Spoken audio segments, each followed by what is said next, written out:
হুজুর জান্নাতের ভেতর আবার শপিং মল থাকবে কেমনে? প্রশ্ন আসতে পারে না? সহিহ মুসলিমের বর্ণনা, ইন্না ফিল জান্নাতি লাসুকান, জান্নাতের ভেতরে বিশাল এক শপিং মল থাকবে। এটা বোধহয় আমাদের বসুন্ধরা শপিং কমপ্লেক্সের মতো হবে, যমুনা ফিউচার পার্ক।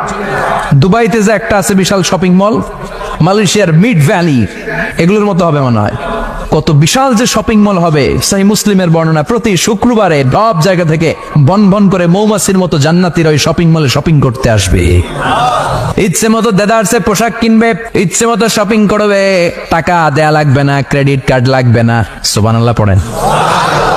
ইচ্ছে মতো শপিং করবেন। দুনিয়াতে একটু কষ্ট করে হালাল উপার্জন করে খেয়ে যান। আল কানাআতু মিনাল ইসলাম, অল্পে খেয়ে তুষ্ট থাকা আর আল্লাহ শুকরিয়া করা, এটার নামই ইসলাম। অল্প খাও, অল্প পড়ো, অল্প জমাও, অল্পের ভেতরে বরকত ঢুকাই দিছে কে? অনেকে দেখবেন অনেক খাই খাই নাই নাই করে, এটা যাদের স্বভাব তাদের কখনো বরকত হয় না। অল্প খাবেন, অল্প পড়বেন, আর হালালের সাথে সম্পর্ক করবেন।